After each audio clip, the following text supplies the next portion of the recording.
नमस्कार मित्रों, मेरा नाम है विजय शंकर सिंह। मित्रों, एक शेयर ऐसा है जो इधर पिछले कुछ दिनों से काफ़ी चर्चा में रहा, लेकिन उसकी हालत ख़राब है और वो शेयर है फ्यूचर कंज्यूमर। हमारे एक जानने वाले ने इसकी हालत ख़राब हो रही थी तो उस पे हमसे प्रश्न पूछा है कि क्या किया जाए इसमें। तो सबसे बड़ी बात यह है कि मित्रों, फ्यूचर कंज्यूमर ही नहीं अपितु फ्यूचर का जो पूरा ग्रुप है, सारे शेयर्स की स्थिति इतनी ख़राब हो गई है कि क्या कहा जाए। सब के सब पूरा जो है इस समय एवाइड की कैटेगरी में है। कभी फ्यूचर ग्रुप पे अभी हाथ डालने लायक माहौल नहीं हुआ है। हालांकि इसकी चर्चाएं हो रही हैं कि रिलायंस इंडस्ट्री जो है इस कंपनी को अपने अधिग्रहण करने जा रही है। तो जब अधिग्रहण हो जाएगा तो निस्संदेह यह कंपनी अच्छी हो सकती है, लेकिन अभी के जो हालात हैं मित्रों, उस हालात में इस शेयर में बनने लायक नहीं है। तो आज हम इसी में बात करते हैं फ्यूचर ग्रुप के बारे में। सबसे पहले फ्यूचर कंज्यूमर को देखते हैं, फिर अन्य कंपनियों को हम देखेंगे। पहली कंपनी देखते हैं मित्रों, जो फ्यूचर कंज्यूमर है उसी बारे में चर्चा करते हैं। तो अभी देखिए 10 रुपया 20 पैसे पर यह कंपनी ट्रेड कर रही है, यानी मंगलवार के दिन ये देखा जाए तो 4.8% नीचे बंद की हुआ है। यदि ये आप इसके चार्ट को देखें, चार्ट नहीं इसका प्रदर्शन देखें, चार्ट का देखा जाए, अब देखिए प्रदर्शन इसका देखिए, तो प्रदर्शन यदि आप देखेंगे तो एक सप्ताह में 7% निगेटिव, एक महीने में +2%, 3 महीने में 32% प्लस का रिटर्न। ये 3 महीने में जो 32% का रिटर्न इसलिए दिख रहा है क्योंकि इसी समय ये चर्चा हुई थी कि मुकेश अंबानी इस पूरे ग्रुप को खरीदने जा रहे हैं। अब 6 महीने का रिटर्न देखिए -52%, 1 साल का 69% निगेटिव रिटर्न, 2 साल का -77%, 5 साल का भी निगेटिव 38% का रिटर्न है। इस प्रकार मित्रों, ये ओवरऑल पूरा जो इसका क्राइटेरिया है ये पूरा का पूरा निगेटिव है। तो इसमें ऐसा कुछ भी नहीं है कि रिटर्न के पॉइंट ऑफ व्यू से या यूँ कहें कि निवेश के पॉइंट ऑफ व्यू से हम इसमें निवेश करें। तो ज़रा थोड़ा सा और इसके बारे में डिटेल जानते हैं, क्या इसके अंदर खराबी है, तो वो देखने की कोशिश करते हैं। तो ये देखिए, ये ट्रेडिंग सेक्टर की कंपनी है। ये कुल मिलाकर के जो बिग बाज़ार वगैरह होता है, बिग बाज़ार में इसके प्रोडक्ट मिलते हैं। Market capital at present 1959 crore का है, स्मॉल कैप कैटेगरी का शेयर है। अब आप देखिए मित्रों, ईपीएस देखिए, ईपीएस -1 रुपया 12 पैसा है, यानी यह कंपनी पैसा नहीं कमा रही है, निगेटिव में है। तो एक चीज़ हमें समझना चाहिए मित्रों कि जब तक कोई कंपनी पैसा अपने लिए नहीं कमाएगी तब तक वो शेयर धारकों को क्या देगी, बिल्कुल नहीं दे पाएगी। अब आप देखिए इसको, इंडस्ट्री पी 63 चल रहा है, इंडस्ट्री पी की तुलना में तो देखेंगे तो सही है। बुक वैल्यू देखेंगे तो वो सब सारी चीज़ें तो सही है, उसमें कोई वो नहीं है। लेकिन जब वो खुद कंपनी पैसा नहीं कमा रही तो हम कैसे देंगे। अभी आप इसका देखिए, एक जो बहुत बड़ा मानक होता है मित्रों, वो होता है रिटर्न ऑन इक्विटी का। अब आप देखिए रिटर्न ऑन इक्विटी कितना है, 2.30 है। रिटर्न ऑन कैपिटल पर 4.64 है। रिटर्न ऑन एसेट, ये कभी भी ये जो आंकड़ा है किसी भी शेयर का, जब तक 15% के ऊपर न हो तब तक हाथ नहीं डालना चाहिए। बिल्कुल ये गांठ बांध लीजिए मित्रों कि ये जो रिटर्न आंकड़े हैं कम से कम 15% हो तभी आप इस पर निगाह डालें। एक चीज़, जो ये रिटर्न ऑन एसेट वाला जो हिस्सा है ये थोड़ा सा कम हो सकता है। ये मान लीजिए 7 से लेकर के 10 के बीच में यदि है तब भी ठीक चलता है। और थोड़ा सा एक डेब्ट इक्विटी रेशियो देखते हैं, जो कि एक बहुत बड़ा मानक होता है। अब आप देखिए डेब्ट इक्विटी रेशियो देखिए, ये 0.84% है, यानी 0.84 बहुत होता है मित्रों। किसी भी कंपनी में डेब्ट जब तक कम ना हो तब तक हाथ नहीं डालना चाहिए। प्रयास ये करना चाहिए कि डेब्ट फ्री कंपनी में हाथ डाली जाए। तो 0.84% बहुत अधिक डेब्ट है इसका थोड़ा सा और भी देख लेते हैं। ये देखिए इसका इफिशियंसी वगैरह देखते हैं। अब आप देखिए जो कामकाजी मुनाफा है मात्र 3.41% ला रहा है। प्रॉफिट आफ्टर टैक्स मार्जिन मात्र 0.57% है, बहुत ही पुअर, बहुत ही। अर्निंग पर शेयर निगेटिव पहले ही बताया जा चुका है। और थोड़ा सा प्रमोटर होल्डिंग देख लीजिए, असली पिक्चर यहाँ से मिलेगा। अब देखिए प्रमोटर होल्डिंग, तो प्रमोटर होल्डिंग यदि आप देखिए मित्रों तो 44.87 है, और इसमें देखिए आप 92% जो प्रमोटर है वो होल्ड मतलब प्लेज किया गया है। प्लेज यहाँ से है कि कंपनी जो है कर्ज इतना अधिक ले चुकी है। सबसे पहले कंपनियां कर्ज लेने के लिए क्या करती हैं मित्रों कि अपनी जो भी क्रेडिट बिजनेस होता है, क्रेडिट जो होता है उसके बल पर लेती हैं। जब वो क्रेडिट के ऊपर चला जाता है फिर भी कर्ज लेना चाहती हैं मित्रों, तो उसके बाद शेयरों को प्लेज करके कर्ज लेती हैं। और शेयरों का प्लेज होना मित्रों कंपनी के लिए खतरनाक होता है। हमें नहीं ऐसे शेयरों पर दाव खेलना चाहिए जिनके शेयर्स प्लेज हो चुके हैं, गिरवी हो चुके हैं, शेयर पर से इनका कब इतना अधिकार खत्म हो जाता है। और सबसे बड़ी चीज़ क्या है मित्रों, हमें ये समझने की ज़रूरत है यहाँ पर कि कर्ज किसी भी बिजनेस को बढ़ाने के लिए एक अच्छी सुविधा है, लेकिन जब मैनेजमेंट के अंदर लालच आ जाता है, बहुत जल्दी ग्रो करना चाहता है, तो बहुत ज़्यादा कर्ज लेने लगता है, जिसके वजह से वो स्थिति। अब आप आंकड़े उठाकर देखिए, यस बैंक देखिए, जेपी एसोसिएट देख लीजिए, किंगफिशर देख लीजिए। किंगफिशर के उपरांत आप देखिए बहुत सारी ऐसी कंपनियां हैं जो कर्ज के मारे डामाडोल हो चुकी है।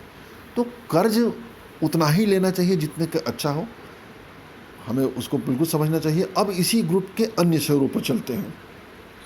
अब ये शेयर है मित्रों फ्यूचर रिटेल ये भी उसी ग्रुप का शेयर है। अब आप इसको देखिए तो ये जो भाव है एट प्रेजेंट 99 भाव चल रहा है, लेकिन इसका प्रदर्शन आप देखेंगे तो प्रदर्शन बहुत ही निराशाजनक है। अब प्रदर्शन इसका देखिए, अब प्रदर्शन देखिए, एक वीक में माइनस लगभग 5%, एक मंथ में -10%, 3 महीने में 33%। ये 3 महीने में जो प्रदर्शन हुआ ये भी उसी की वजह से प्रदर्शन हुआ जब इसमें चर्चा ये होती कि रिलायंस इंडस्ट्री इस शेयर्स को लेने जा रहा है, इस कंपनी को लेने जा रहा है, पूरे कंपनी जो ग्रुप है अधिग्रहण करने जा रहा है।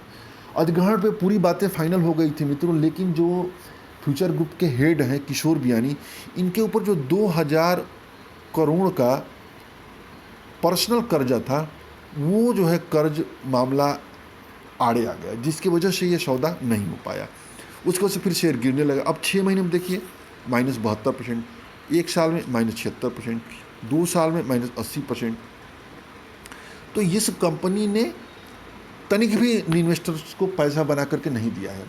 और एक गलती किशोर बियानी ने और भी किया था मित्रों कि उन्होंने कई कंपनियों को पैसे की उगाही के लिए होल्ड कर दिया, लिस्ट कर दिया, सॉरी होल्ड नहीं लिस्ट कर दिया। जैसे फ्यूचर रिटेल हो गया, इसके बाद उन्होंने फ्यूचर सप्लाई चेन कर दिया, ये सब पैसे के लिए उन्होंने किया।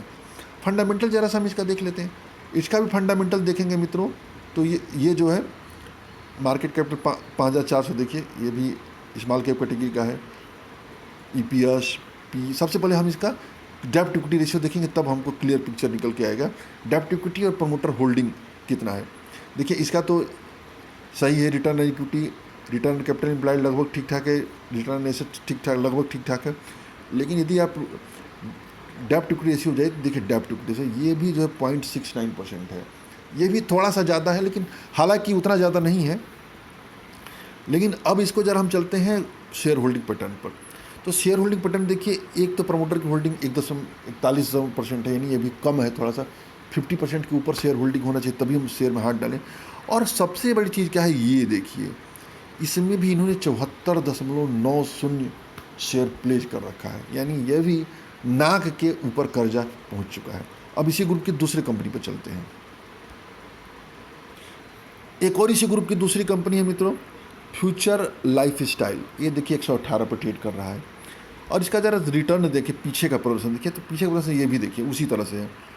एक महीने में +7%, 3 महीने में -21%, 6 महीने में 70% निगेटिव, एक साल में -73%, 2 साल में -73%, और 5 साल में हालांकि प्लस रिटर्न दिया हुआ है।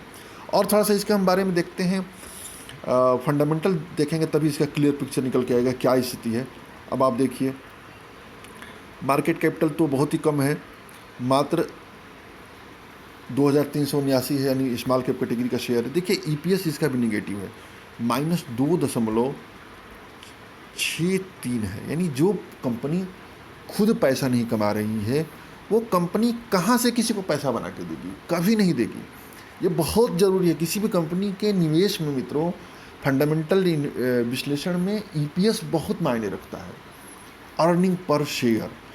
ज़रा सा इसके रिटर्न रेशियोज देखा जाए।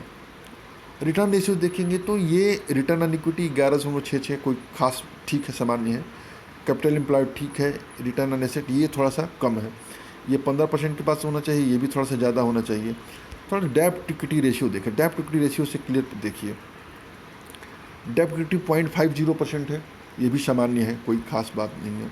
इसका शेयर होल्डिंग पैटर्न देखेंगे, वहाँ से क्लियर पिक्चर निकलेगा। देखिए 45.78 प्रमोटर की होल्डिंग है।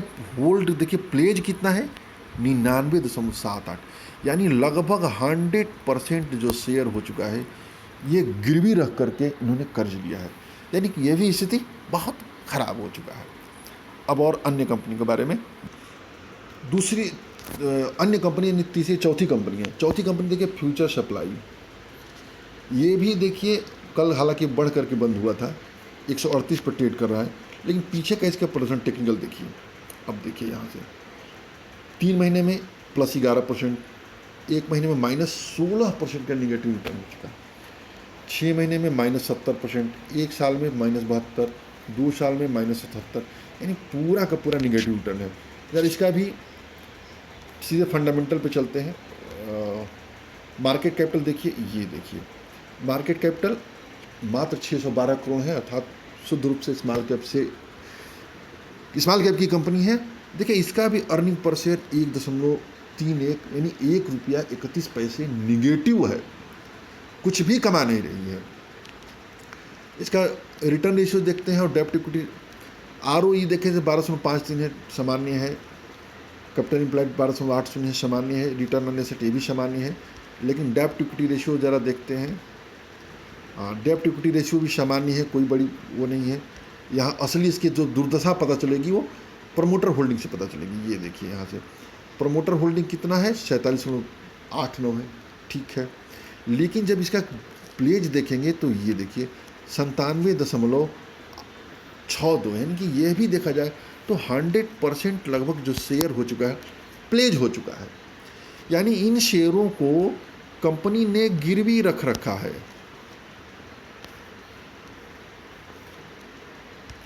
गिरवी कर रखा है। गिरवी करना मतलब समझ लीजिए कि शेयरों पर से अधिकार खत्म हो गया। इसके ऊपर इतना कर्ज हो गया है, इतना कर्ज हो चुका है मित्रों कि क्या कहा जाए, बहुत बुरी स्थिति है। एक और इसकी कंपनी है, उसके बारे में भी जानते हैं, फ्यूचर इंटरप्राइजेज। फ्यूचर इंटरप्राइजेज मित्रों देखो ये इसकी 5वीं कंपनी है। ये देखिए 15.30 पर ट्रेड कर रहा है, 5% निगेटिव रिटर्न बंद हुआ है कल के दिन, यानी लोअर सर्किट पे रहा है ये शेयर। ज़रा इसका पीछे का प्रदर्शन देखेंगे। अब पीछे का प्रदर्शन देखिए, 1 महीने में +47%, बहुत बेहतरीन रिटर्न है। 3 महीने में 73%, बहुत बढ़िया रिटर्न है। क्योंकि इसमें इतना ज़्यादा रिटर्न होने के पीछे कारण यह है मित्रों कि इस कंपनी जो रिलायंस इंडस्ट्री द्वारा जो फ्यूचर ग्रुप को टेक ओवर किया जाना है, उसमें यह है कि फ्यूचर ग्रुप की सभी कंपनियों को इसमें मर्ज किया जाएगा, इसके उपरांत वो किया जाएगा। रिलायंस इंडस्ट्री उसको लेगी। 6 महीने में -30%, 1 साल में -45%, 2 साल में -58% और 5 साल में -87% का रिटर्न है। जब इसके फंडामेंटल के बारे में जानते हैं, मार्केट कैपिटल देखेंगे तो 696 करोड़ है। EPS ठीक है, पॉजिटिव है। EPE 8.52 है। ज़रा इसके अन्य चीज़ों के बारे में देखते हैं, रिटर्न रेशियो, डेब्ट इक्विटी रेशियो देखते हैं। अब देखिए यहाँ पर इसकी स्थिति खराब होनी शुरू होगी। ROE 3.96, ROC 7.18, return on asset यानी ये बिल्कुल बेकार है। और थोड़ा सा डेब्ट इक्विटी रेशियो देखते हैं। अब देखिए डेब्ट इक्विटी रेशियो बहुत ही ज़्यादा, 1.68, मतलब अपनी क्षमता का 1.5 गुने से भी ज़्यादा इसने कर्ज ले रखा है। शेयर होल्डिंग पैटर्न देखते हैं, जो असली पिक्चर निकल के आती है। अब ये देखिए यहाँ से प्रमोटर होल्डिंग 5.11 और जिसमें से 87% प्लेज किया गया है। तो कैसे ये कंपनी बढ़ेगी? कभी नहीं बढ़ेगी मित्रों। तो हमें जो इन्वेस्टमेंट के जो फंडामेंटल पॉइंट्स होते हैं, पहले उसको समझना चाहिए हमको। उसको इन्वेस्टमेंट करने से पहले, जब तक हम इन्वेस्टमेंट नहीं करें समझेंगे इन्वेस्टमेंट के गुण को, फिलॉसफी को, तब तक हम पैसा नहीं बना पाएंगे। सीधा फंडा है मित्रों कि जो कंपनी यदि पैसा नहीं बना सकती, यानी कंपनी जब प्रॉफिट कमाएगी तभी हमको देगी, जब वो प्रॉफिट नहीं कमाएगी तो हमको कहाँ से देगी? कभी नहीं देगी। नो प्रॉफिट नो गेन, हमको हमेशा समझना चाहिए। इस फंडामेंटल को जब हम समझते रहेंगे मित्रों, तो कभी भी हमको नुकसान नहीं होगा, हमेशा हम अच्छे शेयर चुनते रहेंगे। इन मानकों को रखेंगे तो एक चीज़ और हो सकता है मित्रों कि हम किसी कंपनी में शॉर्ट टर्म मूवमेंट छूट जाए हमसे, लेकिन लॉन्ग टर्म में हमें हमेशा फ़ायदा होगा। तो उम्मीद है मित्रों वीडियो पसंद आया होगा। कोई प्रश्न हो, कोई क्वेरी हो तो ज़रूर करिए। आज के लिए इतना ही। जय हिंद, जय भारत।